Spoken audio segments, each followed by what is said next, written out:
Hey you guys, it's Sonia. How are you? It's the new year, 2021. I hope everybody is well, healthy, staying safe. Um, what do I hope for this new year? Not much. I mean, the only thing I really hope for, pray for, ask for is that myself and my family stay safe and healthy through this pandemic. And I pray and hope the same for you and yours. Um, as far as my locks go, you know, growth, healthy. That's about it. Um, I did want to talk about something as far as the new year when it comes to locks and when it comes to, how people seem to be more informed. There's a lot more conversation about the issues within Sisterlocks or just the lock community as a whole. There's there's a lot more conversations happening on YouTube from other bloggers, on social media, Facebook. The conversation is really upticking when it comes to the Sisterlocks frauds, the bad business practices that's practiced amongst those who are certified locticians, Sisterlocks locticians, and the issues that many have unfortunately encountered with them. My personal belief is that the pandemic is the reason why there is such an uptick in these frauds, in people getting bamboozled by certain ones. And a lot of people are quick to say, do your research, make sure all you have to do is go to the Sisterlocks website. You know what? I thought that too in the very beginning. And when I first started on this journey, when I decided that I wanted locks, I watched all the YouTube videos, I did all the research, I listened to the advice of others. I went to the Sisterlocks website, read all the info they had there, looked at the certified lacticians in my area, and from the very few that was listed, I unfortunately picked the one that I picked. And she was the absolute wrong one because not only was she a shoddy lactician, she practiced horrible business practices.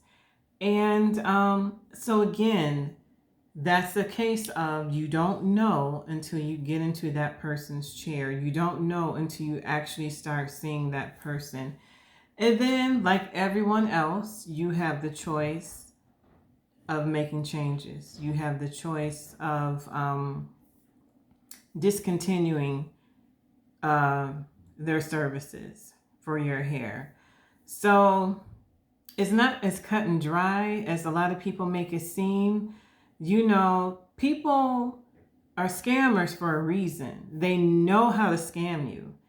And clearly they've been getting away with it. They've done it many times. And a lot of us may not necessarily see it right away. For some, it may take them a while. For others, they notice it right away and they're like, I'm done. I'm gone. But I think for 2021, I hope it's a year of change. I hope it's a year of more and more women being informed and just really knowing what to look out for, the red flags, what to do, what not to do, and to please know that there are other options out there other than Sisterlocks. Sisterlocks are just another form of microlocks. You can have microlocks in any way you choose, whether you choose tiny braids or twists. It's up to you. Microlocks can come in different small sizes. So, you can still get the look of Sisterlocks in different ways. You can save yourself the money if money is an issue. Um, if you want to self-maintain, you can absolutely do that too. Make sure that the amount of locks that you put on your hair is an amount that you can handle, an amount that you feel comfortable doing your own reties with, whether if you're interlocking, twisting, however you plan on maintaining your hair. There are options out there, and more women need to know this. I didn't realize the different options when I first got into this journey. I just knew the big traditional locks, and then I saw Sisterlocks and fell in love, and then I got tunnel vision, and that's all I saw. That's all I became obsessed with. That's all I wanted. So, knowing your options is so key, and knowing that, there's ways, your life journey doesn't have to be exactly like anybody else's. You don't have to do interlocking just or whatever it is. So that's my wish for 2021. It's just women being more informed, men too, because there's men who start on their life journeys and they don't know which way to go, or what options there are out there. So I see the tide turning, and I hope it continues. I hope the conversation continues. And I think we'll be in a much better place. I think, and here's another thing. A lot of people see, when people like myself and others like Tunisia Ali and other bloggers who speak out about the ugly underbelly of Sisterlocks in the Loc community in itself, people get highly offended because either they're a loctician themselves, or they feel like, well, that's not my experience. I have a wonderful loctician. It's been a great journey for me. So how dare you speak about something that's serving me well? Or, yeah, they have some kind of personal tie to Sisterlocks themselves. And I've said this so many times in many, many, many of my videos that what I'm speaking on and my experience is my experience. This is what happened to me, and unfortunately has happened to so many other women. I'm not saying that everyone is bad. I'm not saying that everyone is going to have my experience or do have my experience. But there is a group of us who are having the opposite experience of you. There's a group of us who have been scammed, who's had their hair damaged in some shape or form, who's had lazy work done, shoddy work done to their heads. And there needs to be a space, there needs to be some type of forum for those of us who had those experiences to speak on it, to share those experiences, to warn others, and for those who are seeking some type of satisfaction, whether if it's, they want a refund or they just simply want to report the person that did them wrong, they should be able to do that too. There should be avenues for that.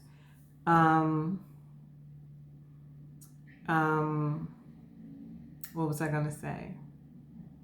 Oh, Jean, my fellow YouTuber, she did a video suggesting that you go to the Better Business Bureau, report these ones for the bad business part to the Better Business Bureau. And anything else, of course, we all know that you can report people to Sisterlocks. You got to go to their website, look for the form, fill out the form, make sure you have evidence in the form of photos, dates, times, everything to present to them. Otherwise, if you just fill out the form and it's just your word against the lacticians, I highly doubt you'll find any satisfaction. So there's that. But everybody has the right to speak on their experience, and there should be a space for that, whether it's YouTube, Facebook, whatever. And because that's how we're able to help each other. That's how we're able to figure out and work our way through these things, because we've never experienced it before, at least not in this manner. Having to deal with people who practice bad business, who have no ethics. So I'm glad that I'm seeing more people speak out. I'm seeing more conversations in different lot groups about it. And I really hope that, those who are certified lacticians or trainees, or who happen to have a wonderful, wonderful lactician, just try to put yourself in somebody else's shoes.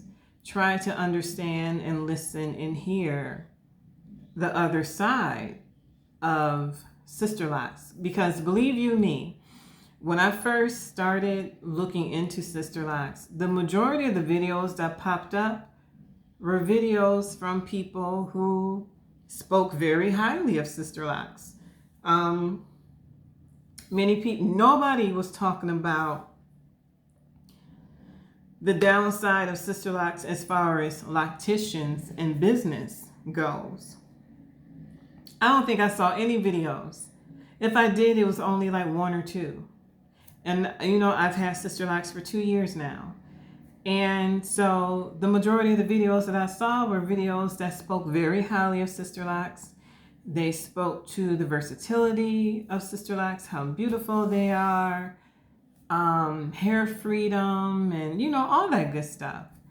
But nobody really got real. And I'm assuming it's because those people had decent lacticians. I don't know. Or I don't know if it was just a taboo thing to talk about. But not everybody has that wonderful, great experience with Sisterlocks. And so I think we need to be balanced and realistic about locks in general. Yeah, there's this really high upside, positive side of having locks, and then there's that underbelly of ugliness that can also happen to you if you're not careful. So that's 2021. I hope more revelations come about, but I also hope action. I hope something comes of the conversations that are happening, and that it's not just, I hope people don't just think it's bashing Sisterlocks or bashing Sisterlocks consultants, because I do know of some wonderful Sisterlocks consultants. Unfortunately, they do not live in my area. Like April. Shout out to April, who's located in Atlanta. I wish I was in Atlanta, because I will let you do my hair. And so many others. There are some super fabulous lacticians out there. I just do not have access to any of them here in Milwaukee. I did hear that there's a really good one in my town, but she's constantly booked, and she can be booked up for months because her clientele is just that big, and she's just that good. So maybe one day I'll try to get into this person's chair But in the meantime, you know, I'm okay with trying to maintain my locks myself. So my 2-year review, you know, since combining my locks, and because I did 2-strand twist them, I did lose length. Had I not combined my locks, they would be much longer than this. But I 2-strand twisted them. I did lose some length, and it's okay, especially in the front, because my front would have been at least down here instead of up here, or maybe here at the least, somewhere. But my hair is growing, and I always say the length will come. Your hair is going to grow, you know, and it is. It's definitely growing. I do need to do better with my moisturizing. I am in need of a wash. I've been pretty lazy with that. But I'm purposely not washing as much too. I do very little with my hair. I just let my hair be. I don't style. I don't do any of those things with my locks. I just let them hang. During the summer when I was hot, you know, that was the only time I would put my hair in a ponytail or whatever. But for the most part, this is how I roll. I don't do a lot of twist outs or braid outs. Every so often, I will plait my hair up at night. I will be honest with you guys. I don't tie my hair up. And one big reason is because menopause, hot flashes, night sweats, whatever. I do have a satin pillowcase. And I used to be really good about plaiting up my hair at night, but I've gotten kind of lazy and I stopped. So I do need to get back into the habit of plaiting my hair at night. And that's pretty much it, you guys. I just let my hair be and let it do what it do. Let it grow, let it flourish, and yeah. So I hope everyone is well. Thank you for watching this video. I'm sorry I didn't mean it for it to be this long, but those were just some of the things that were running through my head, and I wanted to get it out before I forgot. So take care, everybody. I hope everyone stays safe. Like, comment, subscribe, share, and I'll see you soon. Bye-bye.